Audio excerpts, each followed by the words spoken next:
Chapter 10, as we move towards verse 13, we are reminded that so far what we have understood is that Brahma Satyam and Jagat Mithya, all that we see around us as an experience through our gross senses, because senses are all gross, right? They belong to the Prakriti or the body, and therefore they are looking at also a world which is also mithya and temporary and nashwar, and which is destroying or modifying every few minutes. Therefore, it is mithya. So, Jagat is mithya, what we are experiencing, what we are dwelling in, what we are even reveling in, and what we consider as our solid reality today. This world, this sansar, this the family, the car, the house, the careers, the magnificent careers of our sons and grandsons, all that is actually shooting stars in the sky. Yes, they are there, they are brilliant, and they are also moving towards a quick end, just like our lives.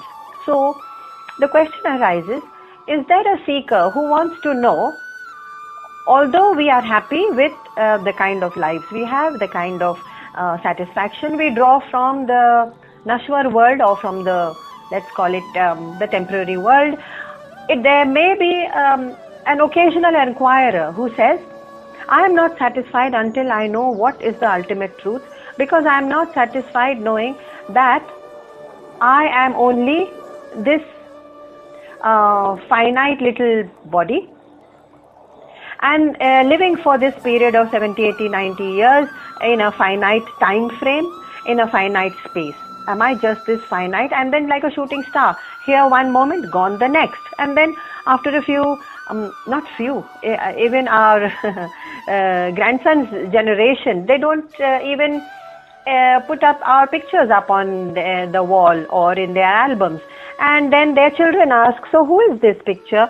Who is this person? So in a couple of generations, even this name, this naam, this roop, this relationship of dad or granddad or great-granddad, everything is wiped out.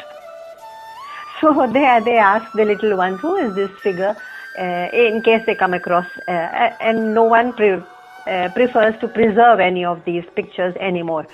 And why should they? There is no significance in it actually. Therefore, Krishnamurti, J. Krishnamurti, the 20th century philosopher, used to say that I am telling you the ultimate truth. Now you dare make a temple dare make a deity out of me and a temple out of my teachings. Don't you dare do that, he said. Therefore, very few people know about him actually. Buddha actually also had the same intention. He did not intend himself to be worshipped as a god, nor did he intend that there should be temples and monasteries. Monasteries, yes, because they are centers for learning the truth. That is the matha and the ashram. They are like spiritual universities, but not temples. He didn't expect that. And the moment you institutionalize learning into the form of a god or a temple or a religious dictum or a sect, well, that's the end of it, because then it becomes codified and crystallized into a certain belief system which is not based necessarily on truth, because no one then bothers to listen to the truth. And then they are more interested in the form on top, this Bhagwan, that Bhagwan, this temple, that name, this Allah, this Buddha, Mahavir. Okay, fine, they are the torch bearers of knowledge, but are we interested in the real knowledge? So what we are doing is we are losing the substance and we are hanging on to the form. How good is that? How good is that? How will it lead us to lead a better life on this planet, and also to know more about our own eternal infinite destiny, ourself, which is infinite? It doesn't help us. So Brahma Satyam Jagat Mithya is just a short pithy statement to keep reminding us about what we are dwelling in day in and day out. So what is the spiritual movement? The spiritual movement is nothing but taking the mind and ourselves and our senses, of course, from the gross to the subtle. What is that? The gross world is whatever we see and touch and experience, and as the Rang, Roop, Ras, Gandha of the world. That is gross. It is the most, by gross we mean it is the most sthula form, the material form. And from there we move slowly up the ladder to the subtlest form. How do we do that? So the spiritual movement is first of all to stop the mind, because my mind is always on the gross things. Yeah, my car, my career, my family, my friendships, my next meal, and my next holiday, and my next entertainment. My mind is actually on all the sthula. So the first thing that every religion in the world recommends is japa or meditation, is to pull the mind away, to withdraw the mind, even temporarily, away from the gross. The moment we withdraw it away from the gross, there is a kind of suspension of the gross world, of the Nashwar world, of the Mithya world. And in that silence, there is a kind of subtlety. And how do you experience that subtlety, that silence, that expanse, or that space, that huge, massive expanse? How do you experience it? If you are not sensing it through the gross senses, not seeing it, not experiencing it. So we experience even that vast expanse of silence, and no thought is still experienced by nothing but consciousness. If there was no consciousness, we wouldn't even experience the subtlest and the subtle truths about life. Now, if we are experiencing everything through the consciousness, then what is experiencing consciousness? That question is silly, because we are experiencing only consciousness, not through something. Consciousness itself is awareness, and therefore it stops there. There is no other reality beyond that, another light beyond that, another torch by which we can kindle, by which we can enliven the consciousness and say, हाँ ये देखो मुझे awareness अब पता चल रही है, दिख रही है. Awareness itself is enlivening everything else in the world, and that is therefore the subtlest.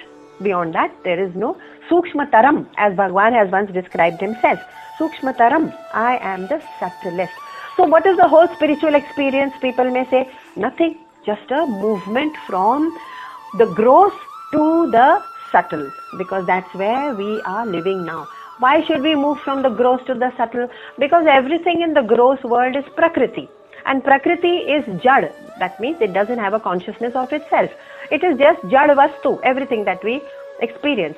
And therefore we are living and dwelling and reveling and enjoying और भोग कर रहे हैं. किस चीज का भोग कर रहे हैं? वही सब चीज जो जड़ है, जो नित्य है, जो नश्वर है. तो फिर ये जीवन का क्या मतलब हुआ? Nothing. So it's totally insignificant. मोघाशा मोघ कर्मणा मोघ ज्ञान, यानी कि ये totally illusory kind of a lifestyle है. So therefore Arjun has expressed a desire to say, Bhagwan, tell me more and more of your vibhuti, your glories, your nature, so that my mind dwells on you, on the subtlest. And therefore Arjun has come a very long way from cribbing about the war and his own particular small little sorrow of his heart, कि my heart is filled with pity, kripana phala hetavah. My heart is filled with pity. It's not me or my or मेरा. वो अपने दुख से बहुत ऊपर उठ गए हैं. सेकेंड चैप्टर से आगे बढ़ के वो कहते हैं 10th chapter is all about the vibhuti and glories of God. Why? Because if we don't know what we are expected to know, ultimately, how are we going to move towards it? अगर हमको मंजिल ही नहीं मालूम, तो हम किस चीज का जप, किस चीज का ध्यान और मेडिटेट करके शून्य में, बुद्धिस्ट लोग तो शून्य में चले जाते हैं, because they don't believe in God. लेकिन वो शून्य में क्या करेंगे? तो वो शून्यता का कोई मतलब नहीं है. तो we have to have some knowledge of what that ultimate power is. Therefore Bhagwan has repeatedly reminded us that bhajantyananya manaso gyatva. आप मेरा भजन करो, आप मेरी ग्लोरीज पढ़ो, आप मेरी स्तुतियां करो, बट ऑलवेज प्रेज मी, मेरा भजन करो, भजन्त्यनन्य मनसो, by knowing who I am. Don't be such a blind believer. हम अंधविश्वास में थोड़ी पड़े हुए हैं. ज्ञातवा, he says, ज्ञात्वा भूतादि मव्ययम, ये याद रखते हुए, ये ज्ञान रखते हुए कि मैं अक्षर हूँ, मैं सनातन हूँ, that one infinite presence which never ever can be destroyed. It is there in the entire cosmos of millions and millions of stars, and each star is part of a galaxy, and there are millions of such galaxies, and we don't know how many levels of existence, of planes of existence there are. There are 7 according to the Shastras, and science is still trying to figure out what these planes of existence are. And there is a philosopher called Green who is now doing some research on these planes of existence, which our Shastras call Loka. So there are 7 lokas above and 7 lokas below. Loka, which means what? They are not physical worlds, they are planes of existence. Now these are very, very subtle things, and in order to reach that, Bhagavan says, Bhajante nanya manaso, yes, mera bhajan karo, but gyatva, know me first as indestructible, as the only indestructible reality. Everything else is destructible. Bhutadi mavyayam. ये उन्होंने 8th chapter में कहा था.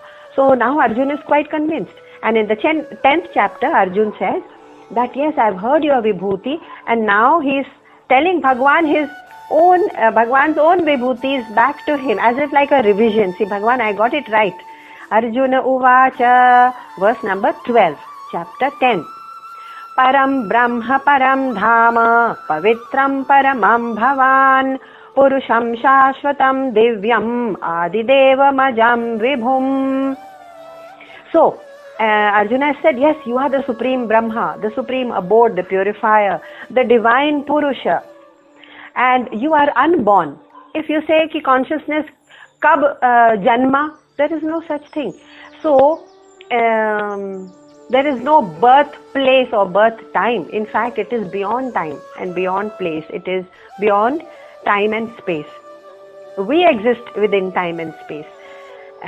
So he is saying, yes, you are Shashvatam Divyam Adideva Majam Vibhum. Okay. And now he gives some, Arjuna is giving some more, extolling some more qualities, or let's call them glories of Bhagwan in verse 13. Ahustva mrishayas sarve devarshi naradas asito devalo vyasah swayam chaiva bravishi me. हरेक ऋषि ने, अर्जुन कह रहे हैं कृष्ण से कि हरेक ऋषि ने, नारद ऋषि, असित ऋषि, देवल ऋषि, सभी ऋषियों ने आपको, आपका जो ट्रूथ है, आपका जो सत्य है, वो एक ही जैसा बयान किया है उन्होंने. The ultimate truth has been extolled, has been declared as just that same one truth, avyaya, and shashvat, and nirantar रहने वाला, and all pervading. All pervading यानी ऐसी कोई जगह भी नहीं होगी जहाँ वो नहीं है. Every leaf, every flower is flowering because of the presence of that power. Otherwise the flower may not even have the intelligence which is there in the seed of every plant. Where does that intelligence come from? It is just a collection of atoms and molecules. If you dissect every seed or even every part of our own body, at the bottom you'll find only atoms and molecules. Where is that intelligence coming from that makes the flower blossom? I am there everywhere, avyayam, in every particle of the smallest atom and in the huge cosmos. That's right. And every rishi has said the same thing. So Krishna is surprised. He says, yes, of course. Do you mean to say that scientists are going to speak of the truth in a different way about gravity and about atoms and about electrons? No. If that is the truth that they have found, then everyone has found it. So there can't be one German scientist who comes along and says, hey guys, I want to announce one thing. I don't believe in atoms. He can't say that. Because in the scientific world, that is an established truth. So what has been established truth in the scientific world and in the spiritual world, all the rishis have also declared it the same. Now, it would be silly for someone to come up and therefore it is quite surprising. He says, yes, all the rishis have said the same thing about you. Yes, of course. It's like we have a cube of ice in front of us, and then in that cube of ice, जो नास्तिक होता है, नास्तिक, वो कहता है मुझे तो क्यूब ऑफ आइस दिख रहा है, तुम कहते हो कि इसका तत्व पानी है, मुझे तो नहीं दिख रहा. I can't see water, I can't experience water, because the nature of water is fluidity, sapidity. और मुझे ऐसा कोई fluid और sapid तत्व नहीं दिख रहा है. So you are talking nonsense. कौन कहेगा?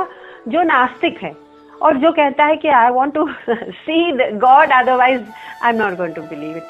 But अगर हमको हर चीज का तत्व समझ में आ गया तो फिर हम उनका रूप और रंग नहीं पहचानेंगे. I will see through the manifestations. तो water is just manifested itself in the form of ice, क्योंकि वो freeze हुआ है. तो फिर हम नास्तिक से कहेंगे ओके, आपको दिख नहीं रहा है, but it is there and you have to believe it. Now he will say, the Nastic will say, tell me, okay, I believe it, it's there in the cube. जैसे कि कोई इंसान है और हम कहते हैं कि हर इंसान में आत्मा है, परमात्मा है भाई, तो हर क्यूब में है पानी, तो अब बताओ कि कहाँ है. Can you point out where? And wherever you touch the cube, अंदर बाहर कोने में ऊपर नीचे, आप सिर्फ और सिर्फ पानी के मैनिफेस्टेशन को ही टच कर रहे हैं. You are touching the cube, या okay, because that is a form. जैसे कि हमारे पास एक बॉडी है, एक फॉर्म दिया गया है, लेकिन यू आर टचिंग ओनली तत्व, you are touching water everywhere. So it is not as if where is it, but it is in every part of it. It is water only. It is not where, but it is water. और फिर कहेंगे कि okay, so now it is everywhere. Now can I move the molecules of water a little bit? Move it where? वो पूरे cube में पूरी तरह से व्याप्त है, अव्यय. It is undiminishing and it is व्याप्त, सर्वव्यापी जिसको कहते हैं ना भगवान को. यानी कि I cannot even move a single atom of water from here to there within the cube, because every single corner of the cube is filled only with water. अब ये संसार को सोचिए, from the cosmos right down to the smallest atom, the manifestation are very, very different. You know, you can see planets and forms and figures and human beings and animals. बहुत सारे manifestations हैं, लेकिन उन सब में एक intelligence है. The intelligence for a seed to know that it has to become a tree. The intelligence of humans, that is of course beyond compare. तो हम में जो भी इंटेलिजेंस है वो कहाँ से आती है? इट इज सर्वव्यापी, राइट फ्रॉम द कॉस्मोस. तो हम उस मैनिफेस्टेशन के अंदर समझेंगे. तो नास्तिकों को समझाने का बस यही एक तरीका है. It's like saying I have a mud pot, और मड पॉट में वो कहेगा I can see the pot, I can't see the mud. ठीक है, आप जहां टच करेंगे you are actually touching mud, because mud और clay is the cause of that pot. In the same way हम जहां देखते हैं, जिधर देखते हैं दुनिया में, जिस चीज को टच करते हैं, हम केवल और केवल अपने कॉज को, ओरिजिनल कॉज को, जो धार्य है, जो कूटस्थ यानी जिस चीज के ऊपर आधारित है सब कुछ, without consciousness nothing can exist, उस आधार को ही टच कर रहे हैं. और देखने के लिए ऊपर से हम अलग अलग चीजों को टच कर रहे हैं. So you cannot touch a clay pot without touching clay. It is impossible. So you cannot exist in the world without experiencing God. It is impossible. God or Bhagwan or consciousness or ultimate reality, I'm not giving it names because of the limitation of human language. All right. So now Arjuna is quite convinced, by the way. So he says, yes, all the rishis and Asita and Narada and everyone has spoken about you in the same glorious terms. So he is convinced, and then he goes on in verse number 14 to say, सर्वमेतद्यतं मन्ये यन्मां वदसि केशव, नहि ते भगवन् व्यक्तिं विदुर्देवान् दानवाः. As if he needs to declare to God. He says, yes, I believe what you are saying. Manye yanmam vadasi Keshava. I do believe what you are saying, Keshav. And But the thing is that neither the Devas nor the Danavas know your true identity. That's true. Actually, no one knows the true identity, and it's very, very difficult to, even if for the Devas or the Danavas, to describe. And Rishi Munis have made an attempt to describe, and that too only through examples. There's no direct description, it's impossible. Only through examples, Rishi Munis. So Arjuna is not trying to flatter Krishna by saying all this, but he is saying this is a fact. Krishna, this is a fact, and I am convinced. Manye yanmam vadasi Keshava, I believe what you say. That you are limitless, and there are no limits to your existence. But you know what? It's very difficult for us limited creatures, because my buddhi is limited, my body is limited, my man is limited, my very capacity of the brain is limited, because these are all organs, these are all gross organs, and they are finite. और ये finite चीजों से हम समझने की कोशिश कर रहे हैं किस चीज को? इनफाइनाइट को. हमारी केवल और केवल यही मुश्किल है, यही दिक्कत है. There is no other difficulty as an obstacle between ourselves and that Param Tattva, that God. There is no other obstacle except that we are finite, and we say, वो infinite कैसा होगा? And therefore, because we are unable to grasp that infinite element through our finite sources, there is only and only one recourse left after we understand through Gyan. Gyan meaning through the words of the Rishis. There is only one recourse left to us. That is Shraddha. Shraddha meaning, if I see so many manifestations of God, of consciousness, of Paramatma, then there must be Paramatma. If I see fire, smoke on the mountain, there must be fire. It is a kind of a logical, yeah, you can say it's a kind of a logic applied here, inference, drawing an inference, and that praman is what we can serve as a proof for us. Okay. So that Shraddha, because enlightenment, total enlightenment is an unknown quantity to us, and therefore we have to have Shraddha. In fact, in the 4th chapter, Bhagavan has said, Shraddhavan labhate gyan. You mean if you have complete faith that yes, I am heading towards truth, the way Arjuna has said, yes, I believe you, then you can even hope at least to grasp the tail of the cow, as they say. One of the rishis had said, ठीक है, पूरी animal नहीं समझ में आ रहा, cow नहीं समझ में आ रहा, उसकी टेल हाथ में आ गई ना, बस लगे रहो. You just let that cow drag you wherever, and that Shraddha will drag us into that highest truth. बस पकड़े रहो, the tail of the cow. So maybe we will be fulfilled our purpose of reaching that highest through Shraddha. But because otherwise buddhi is limited, उस बुद्धि के द्वारा हम जो स्वाध्याय करते हैं, self study, that is limited. जो तप करते हैं, naturally will be limited. जो त्याग करते हैं, that will be limited. जो वैराग्य we want to feel, we want detachment, of course it will be there, but it will all be limited. Only and only one thing can be complete or whole, that is surrender. Surrender, just give up. As they do, what we do in meditation, we surrender thought. We surrender thought of the Nashwar world, because that's the only place our mind and thought is actually roaming around in. So surrender is to say, I believe you, and now I don't want to dwell in the gross world. Surrender is a very powerful thing. Now, लोग कहेंगे कि मैं कौन सा practice करूँ, भक्ति योग करूँ, या ज्ञान योग करूँ, या कर्म योग करूँ. Normally it is a practice of all the roots. We do a bit of this and bit of that, but according to our swabhava and our natural inclination, and also depending on what kind of practice we have done through our thousands of previous births and lives, हमारा natural inclination उस तरफ चलता जाता है. इसलिए गीता में सभी चीजों का इक्वल बयान किया गया कि ज्ञान योग भी जरूरी है, भक्ति योग भी, और कर्म योग भी, और ध्यान योग भी जरूरी है.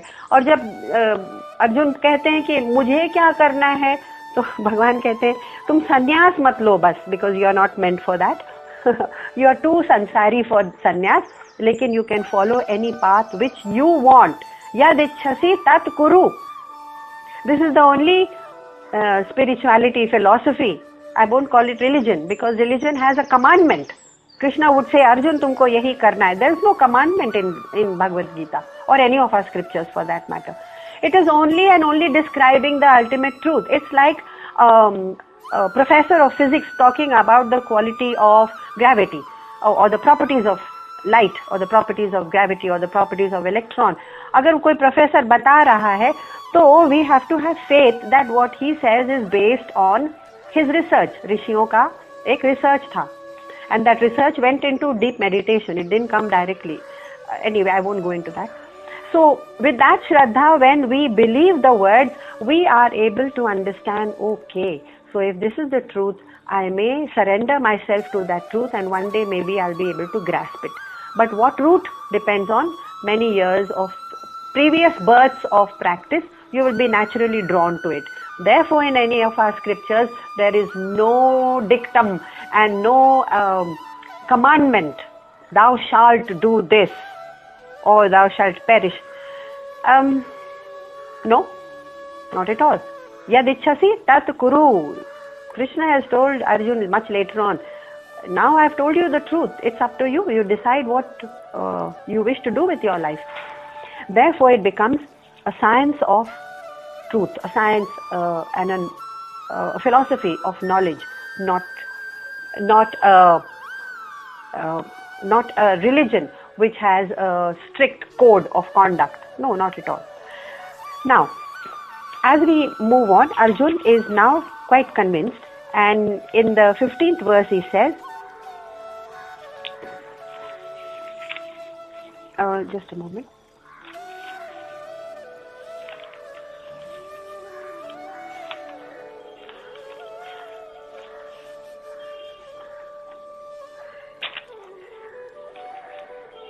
Fourteenth, 15th verse.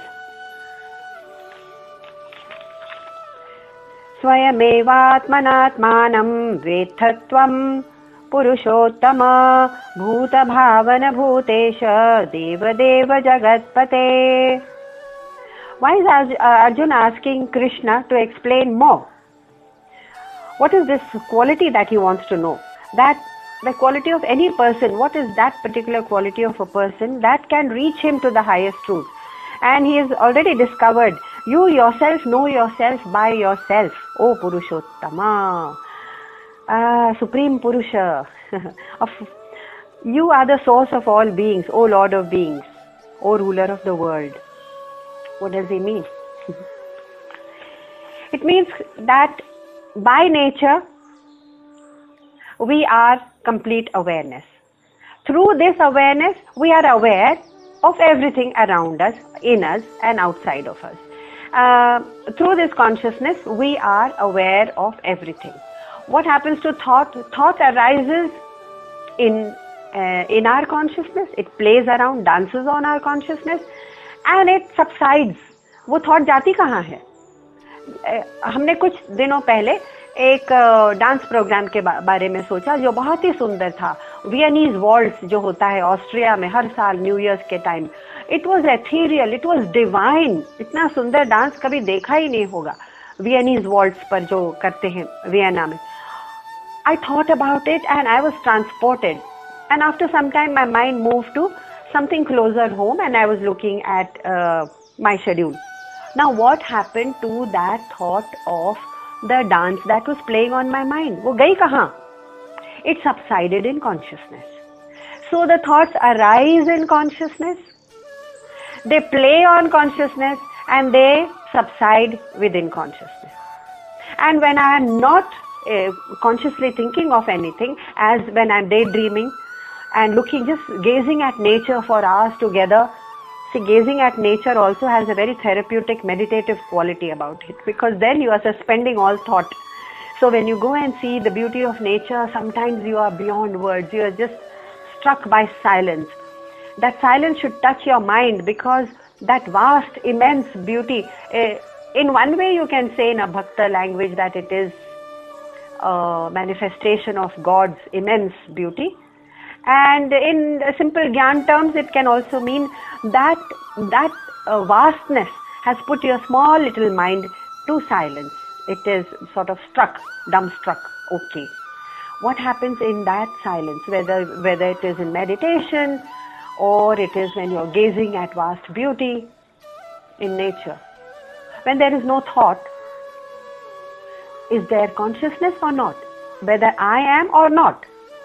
I am that thought for a while and I live in that thought, and when the thought dies, am I there or not? We are certainly there. इसके बाद और कौन सा प्रमाण चाहिए? फिर भी नास्तिक कहते हैं हमको प्रमाण चाहिए कि beyond me, beyond my senses of touch and smell and beyond this body, और मेरा मन, मेरा बुद्धि, मेरे likes and dislikes, मेरा अहंकार, मेरा औधा आयु, इसके सिवा और कुछ नहीं है जिंदगी में, बस यही जीना है, इसी का नाम है जीना. वो नास्तिक को कैसे समझाए that even when none of this exists, he still exists. What is that existence? That is the very quality of Paramatma. Existence, yani Sat, that which doesn't destruct, that doesn't destroy. That's Sat. And we are also aware in that consciousness.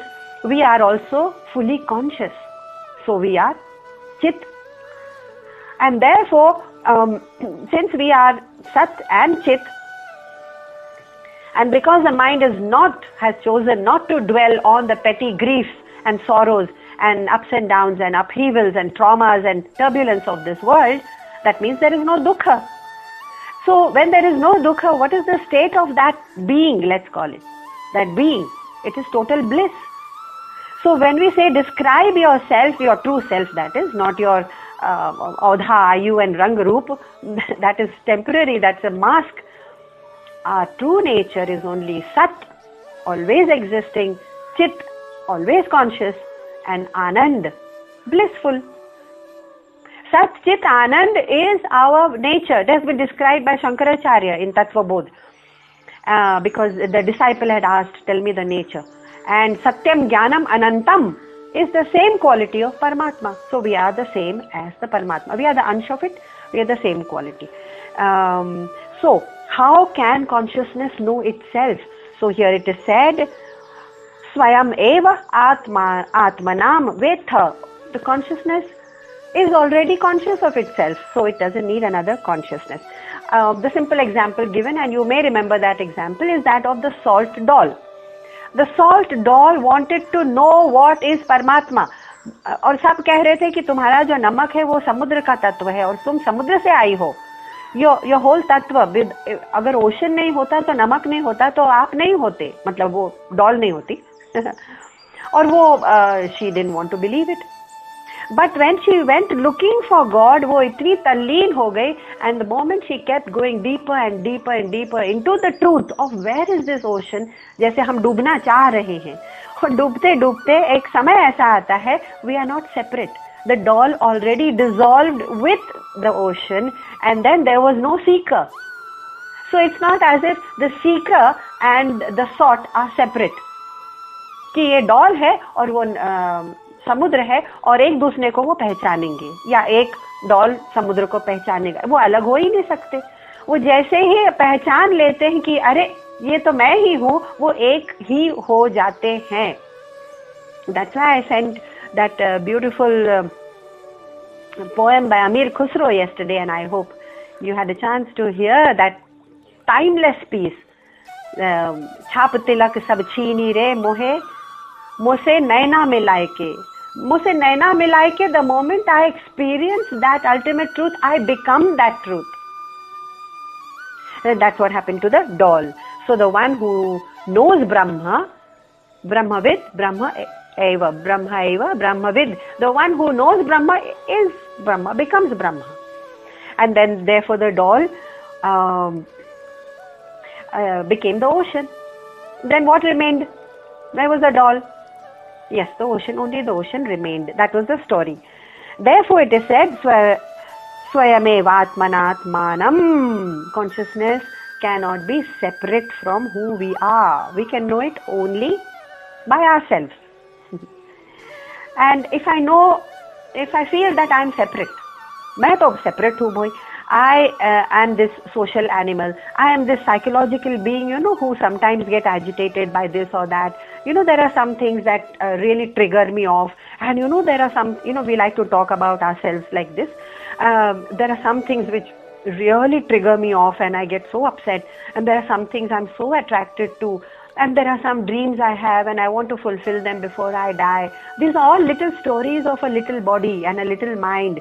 And these are our stories. And we keep repeating our little fairy tale stories to ourselves, saying that, ये तो मैं हूँ, my little intellectual, मेरी उपलब्धियाँ. I'm quite intelligent when it comes to learning new languages or traveling or music or whatever it is anyway. Doesn't matter. How significant is that knowledge? Not significant at all. But we like to describe that I am this social, psychological, intellectual and physical entity. But this entity, actually, if it feels separate, and I say, I want to hold on to this entity, please, this is me. And at the same time, I want to know God also. ये तो हो ही नहीं सकता. ये दो चीजें एक साथ कैसे हो सकती हैं? कि हम अपने आइडेंटिटी को पकड़ के भी रखें. लाइक सॉल डॉल सेज, आई एम मी, मेरा नाम ये है, मेरा रूप ये है. आपने देखा है मुझे कितने सारे अवार्ड्स मिले हुए हैं. कौन कहता है? Salt doll. And then when she goes into the ocean there is no separate existence. तो हम कहते हैं हमको ये एंटिटी प्लीज रहने दो हमारे पास, because this is the only thing I no.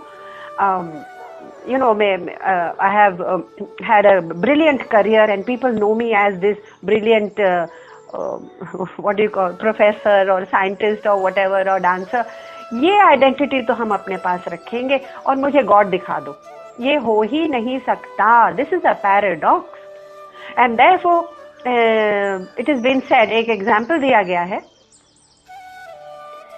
कि जब हमको you want to experience sleep, I cannot experience sleep if I am in a waking state.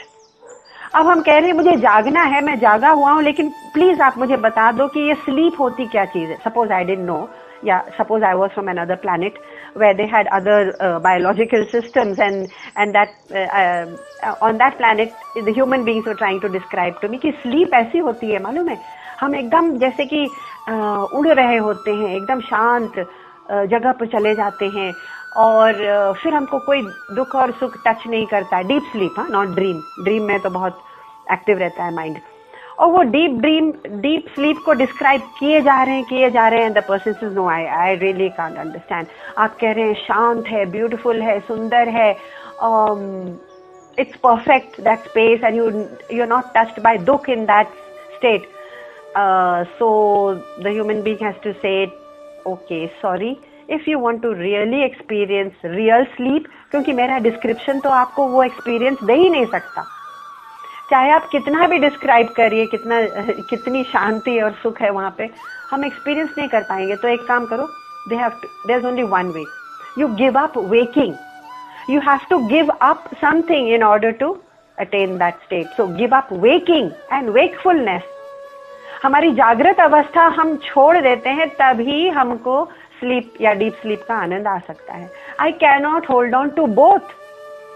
ये सिंपल लॉजिक अगर कोई समझ ले तब समझेंगे कि okay, I can not experience God and then say I am experiencing. The moment we know that highest truth, we become that truth. ब्रह्मैव ब्रह्मविद.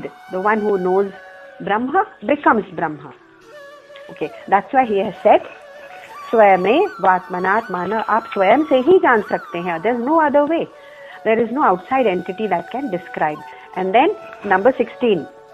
वक्तमर्हस्य शेषेण, वक्तुमर्हस्य शेषेण दिव्या ह्यात्मविभूतयः याभिर्भूतिभिर्लोकान् इमांस्तस्त्वं व्याप्य तिष्ठसि.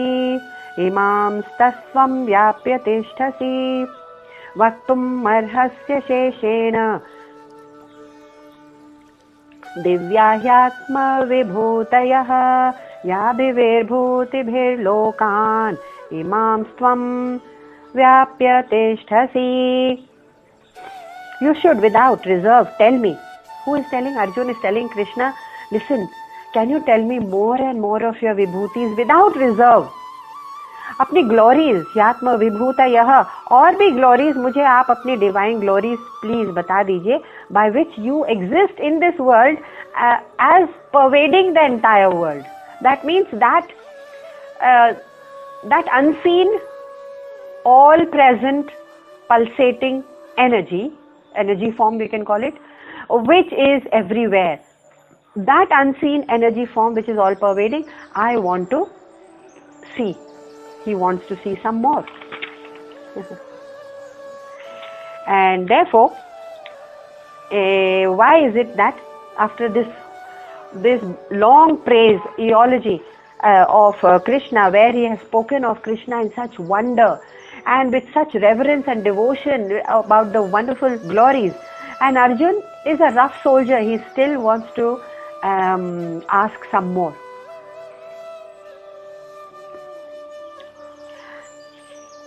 विभूति लोकान इमाम त्वम व्याप्य तिष्ठसी, जो चीज से आप पूरी दुनिया में व्याप्य है, तिष्ठसी है, वो मुझे बता दीजिए. भगवान भी सोच रहे होंगे इनको अब कैसे समझाया जाए, क्योंकि हम कह रहे हैं मैं हर चीज में हूँ, लेकिन अर्जुन का प्रॉब्लम ये है कि he has understood intellectually that he is व्याप्य and everything, but he wants a description so that he becomes a total devotee. जैसे कि मीरा को बताइए कि कृष्ण की लीलाएं ऐसी होती थी और वैसी होती थी. मीरा जानती है वो भगवान है, फिर भी वो उनकी लीलाओं को सुनते हुए थकती नहीं थी, गोपियों की तरह वो थकती नहीं थी. और बताओ और बताओ. इस तरह से अर्जुन कह रहे हैं tell me your glories and now I want to dwell on them. ये नहीं कि he is not convinced, because he has already said that in which verse he had said number 15 वेद तत्वम पुरुषोत्तम. I believe you, he has said. So it is not a question of belief anymore. Now it's a question of tell me more about yourself so that my mind can dwell only on you. He's become like from a dukhi atma in the beginning of Gita to a jigyasu in the middle by saying tell me something about yourself so that I can grasp that ultimate reality. To a devotee, bhakta, आप बताते जाओ अपनी glories, मैं उसमें आनंद ले रहा हूँ. एक देवटी के रूप में वो बदलते जा रहे हैं अपना स्वरूप. कौन? अर्जुन. तो एक्चुअली उनसे क्या कहा जाए कि इस जगत में जो कुछ भी तुम देख रहे हो Arjun, it is my glory. वो ग्लोरी तो है हमारी, because how can you even imagine the birds flying in the sky, or the sun setting, or the vast expanse of the sky and the glorious sunset. In everything I am there, in every leaf, in every flower, in every sunlight which dances on the leaves, I am there. When you look at little animals and you see their trusting eyes, when you see the smile on the face, when you see the complete humility of a very poor person, कितना humble हो जाता है वो. उसकी humility दिखावे वाली नहीं होती, वो उसकी स्थिति परिस्थिति उसको truly humble बना देती है कि मैं तो कुछ नहीं हूँ. And you feel a kind of compassion, sadness. उस humility में भी मैं हूँ. I am there in everything. जो टीचर्स डांस सिखाते हुए होते हैं और वो हर स्टूडेंट के साथ जाके कहते हैं मुझे ये परफेक्शन चाहिए, ऐसे करो, वो परफेक्शन चाहिए. वो उस टीचर को डांस सिखाते हुए देख लो, वही तो है कृष्ण. तो कृष्ण कहते हैं और मैं कहाँ बताऊं आपको, मैं कहाँ कहूँ. All these beautiful things are not there just for you to appreciate in this world, कि हाँ तुम अप्रिशिएट कर लो. No, they are there because that is a fact. That's all. Everything you see in the world is a fact because of me, because of God. ये सोच रहे होंगे भगवान, अभी तो प्रश्न अभी बाकी हैं. So उनको देखने की बस दृष्टि चाहिए. ये हम दोहराते रहते हैं हमेशा कि देख हैं तो वो हर जगह, लेकिन देखने की दृष्टि कहाँ है. वो देखने की एक दिव्य दृष्टि चाहिए, जैसे कि एक पारखी की दृष्टि होती है. एक सोनार को केवल और केवल सोने की क्वालिटी उसको एकदम तुरंत दिखाई दे जाती है कि हाँ सोने का ये क्वालिटी है. उसको उसने अपने ट्रेन किया हुआ है. एक भक्त भी होता है मीराबाई की तरह, या कबीर, या बहुत से भक्त हुए हैं, इवन अमीर खुसरो फॉर दैट मैटर.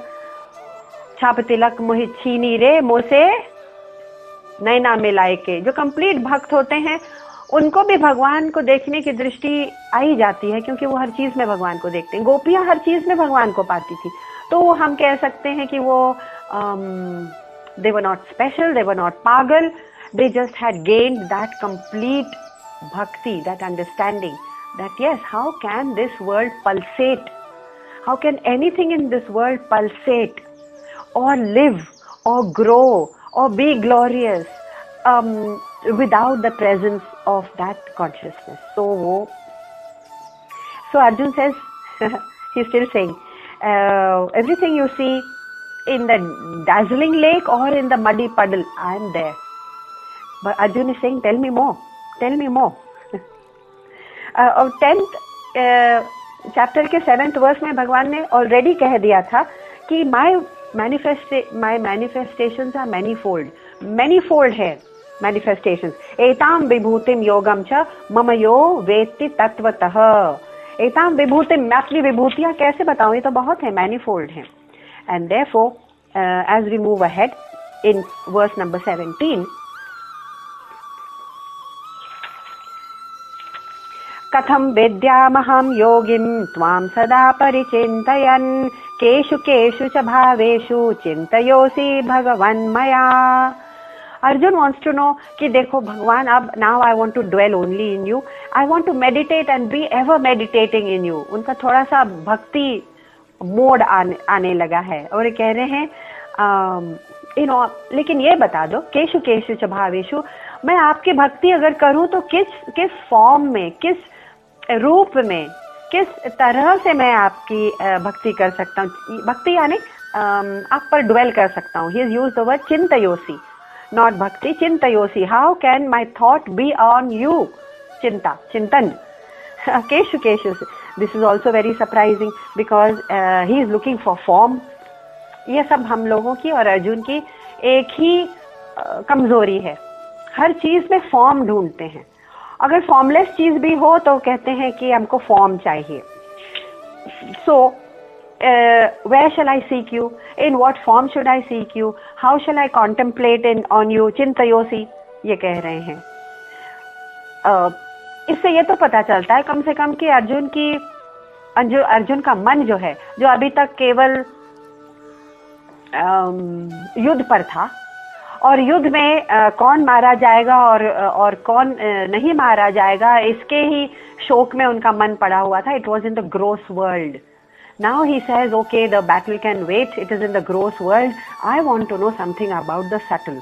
इस जगत के बारे में नहीं, मुझे उस सटल सूक्ष्म तत्व के बारे में. तो उनका mind already uplifted from the gross, from the battle of life. जैसे हमारी भी सबकी बैटल ऑफ लाइफ है जहां हमारा मन रहता है. And therefore the symbolic, Arjun's battle is also symbolic of our own battle. तो इसमें उनका सूक्ष्म की ओर मन जा रहा है, लेकिन उस मन को वो फिर भी एक सांसारी मन से देख रहे हैं कि अगर हम सूक्ष्म की ओर जाएंगे तो उसको पहचानेंगे कैसे. आप पहचानेंगे कैसे? Jesus is Jesus. he is not superior to Muhammad, Mahavir is not superior to Buddha, और Rama is not superior to Krishna. वो सब एक ही तत्व हैं.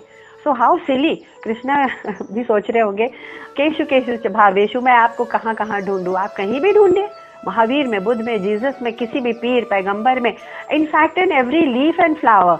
और आई हैव मेनी फॉर्म्स. सो एक एग्जाम्पल दिया गया है कि जैसे कि जगत में बहुत तरह के दिया होते हैं. दिया यानी अर्दन लैंप, दिया होती है ना, दीपक. उस दीपक के कितने सारे फॉर्म्स होते हैं, शेप होते हैं, साइजेस होते हैं. लेकिन जब उनको जलाया जाए तो उनका जो फ्लेम होता है, how different is it? How can it be different? Flame, the quality of flame is the same. अगर आप चाहे किसी भी दिया में जला ले, the flame is exactly the same. हाँ, बड़ा छोटा हो सकता है, that is just a quality of the gross world. लेकिन अगर हम दिया से दुनिया को पहचानने लगे, हर दिया से फ्लेम को कैसे पहचानेंगे?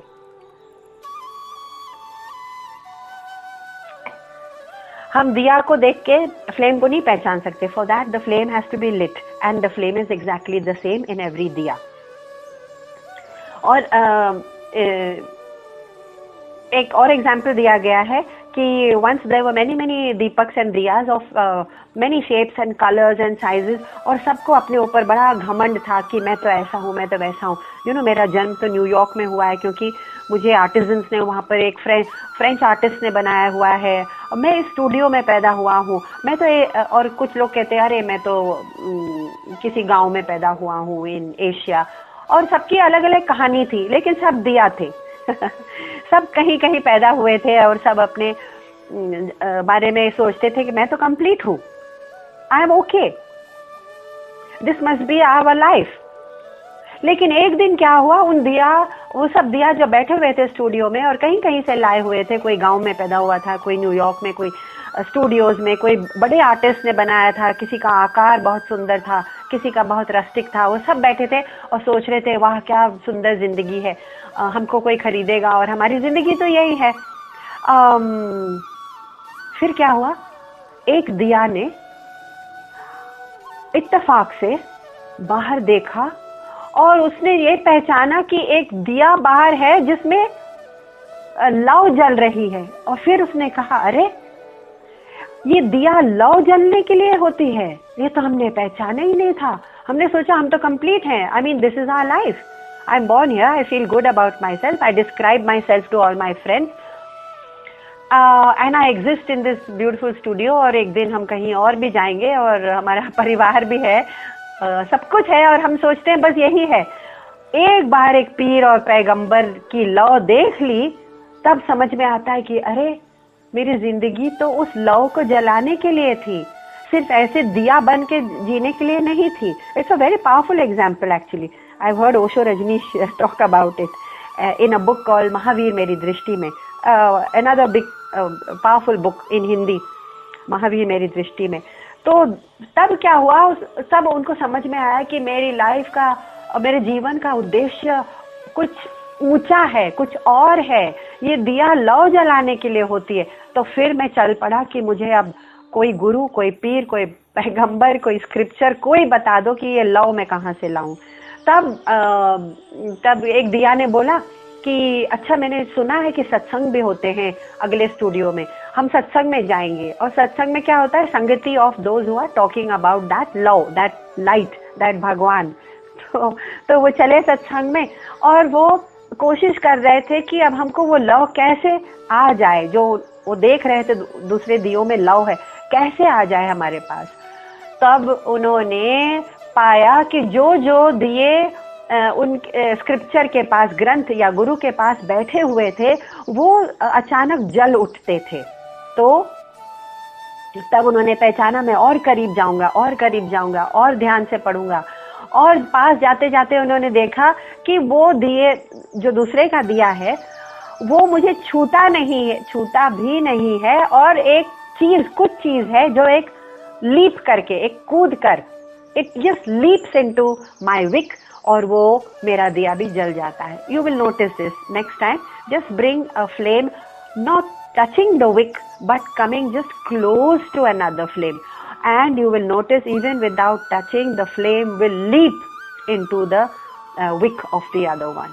This is how satsang matters. And the word Upanishad actually means upper, nearby, just sitting near the knowledge or the fountain of knowledge is going to bring us that knowledge. Upanishad only means sitting close by.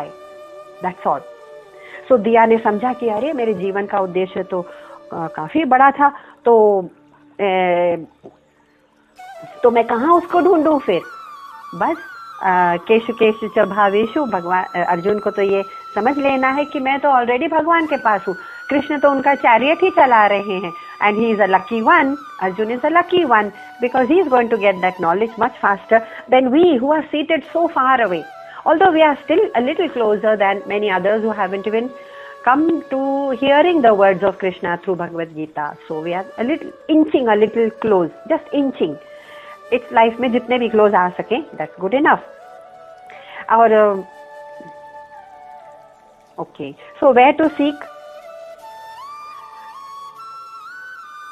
भगवान भी सोच रहे होंगे कि हमने तो पहले ही आपको 14 चैप्टर में बता दिया है कि अनन्य चेतसा सततम यो माम स्मरति नित्यशः। तुम एक काम करो केवल कि सतत नित्य तुम मेरा ध्यान किया करो, मेरे बारे में सोचा करो कि हु इज, मेरे बारे में या कृष्ण के in the sense about that परम सत्य। एंड स्मरति सोचा करो नित्यशः, this is one technique.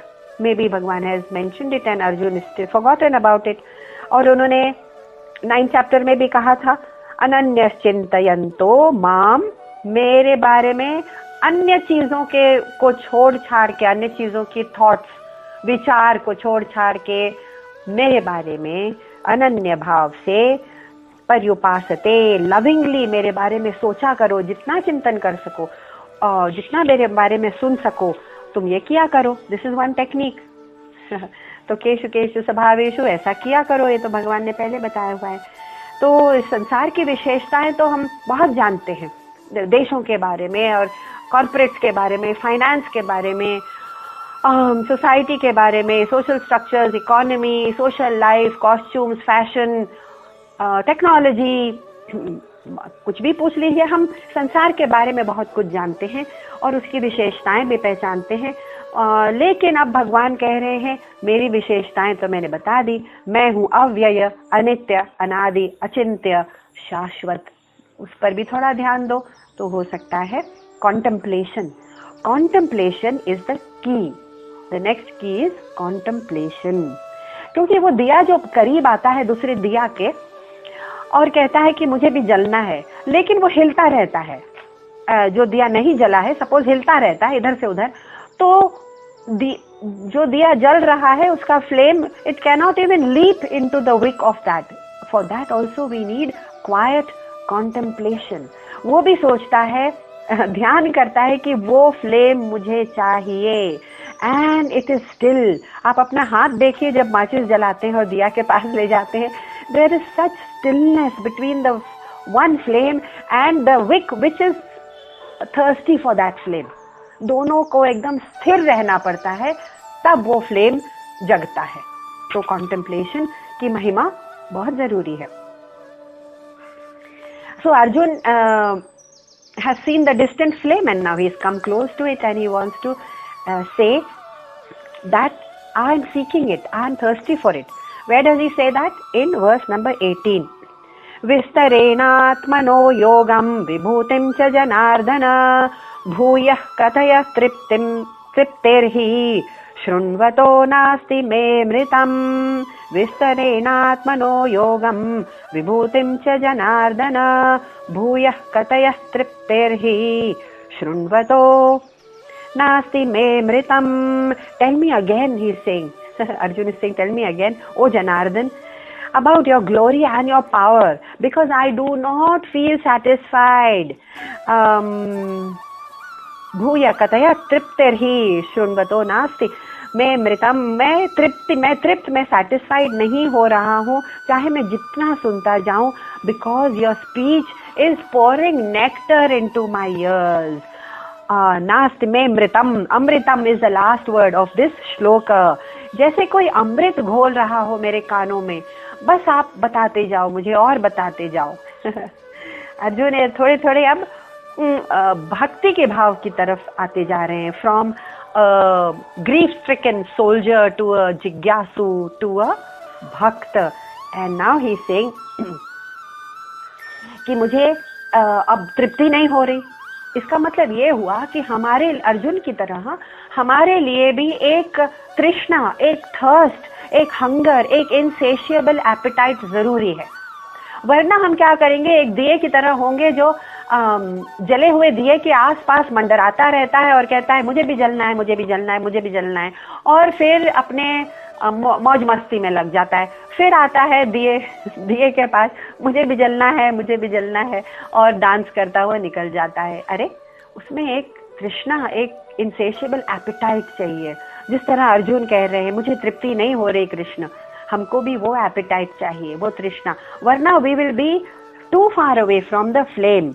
And therefore when we come close to the flame, yes, जब हम सुनते हैं कोई भी स्क्रिप्चर को, आप बाइबल उठा लीजिए, कोई भी ग्रंथ उठा लीजिए, एक तरह का एक टेम्पररी इंटॉक्सिकेशन होता है, because it is talking about a truth which is ethereal, which is beyond this temporary world. एक इंटॉक्सिकेशन होता है, टेम्पररी, एक पासिंग मूड हो जाता है और हमको एक टेम्पररी किक मिलती है. उसके बाद हम कहते हैं I think I should go back to learning some more, क्योंकि वो टेम्पररी किक हमको याद रह जाती है. तो ऐसा तो दुनिया में भी होता है. दुनिया में भी हम कहते हैं कि yes, I got a kick out of visiting the beautiful islands of Italy and Greece and कौन से है मेडिटेरेनियन में, साइप्रस.